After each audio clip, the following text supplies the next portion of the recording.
Very grateful, Presiding Officer. On Tuesday, the 15th of November, in relation to the misleading claim that Scotland had 25% of offshore wind potential, I asked Minister Lorna Slater, when did ministers first become aware that they were using a figure that hadn't been properly sourced? She responded, ministers became aware of the issue on Tuesday, the 8th of November.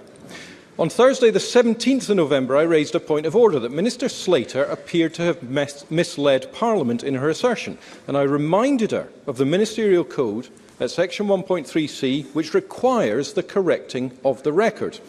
I stated... Mr Kerr, if you could just give me a moment, can I ask members who are leaving the chamber to do so quietly?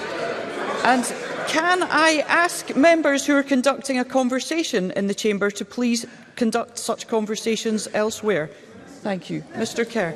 I'm very grateful, Presiding Officer, and I'm slightly stunned to see the Minister in question actually leaving the chamber as I'm speaking. But I stated at the time, 17th of November, that the utter disregard by certain ministers in not abiding by the processes and codes risks bringing this Parliament into disrepute and risks undermining your position as Presiding Officer. Presiding Officer, the record remains uncorrected by Minister Slater, or indeed, to the best of my knowledge, any of the other ministers who have deployed the statistic. Now, Presiding Officer, last Monday, 16th of January, Minister Michael Matheson was asked at the Scottish Affairs Committee in relation to the claim that Scotland had 25% of Europe's offshore wind potential when he became aware that the figure was inaccurate. He said, if I recall correctly, sometime back in September. Presiding Officer, both statements cannot simultaneously be true. Either Ms Slater has misled this place, or Mr Matheson has misled the House of Commons.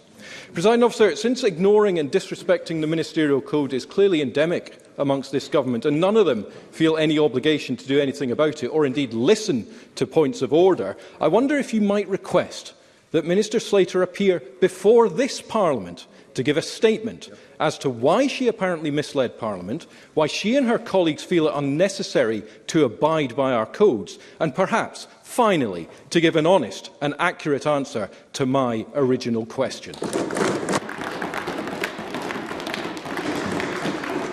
I thank the member for his point of order.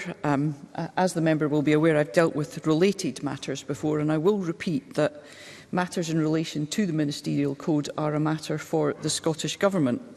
The Parliament, as all members know, has a corrections mechanism which enables any member to request a correction to any factual inaccuracy that may have been contained in a contribution during our proceedings. And as a matter of courtesy and respect, I do expect that all members should be accurate in their contributions and should seek to remedy any factual inaccuracies, whether through the corrections mechanism or other methods, at the earliest possible opportunity.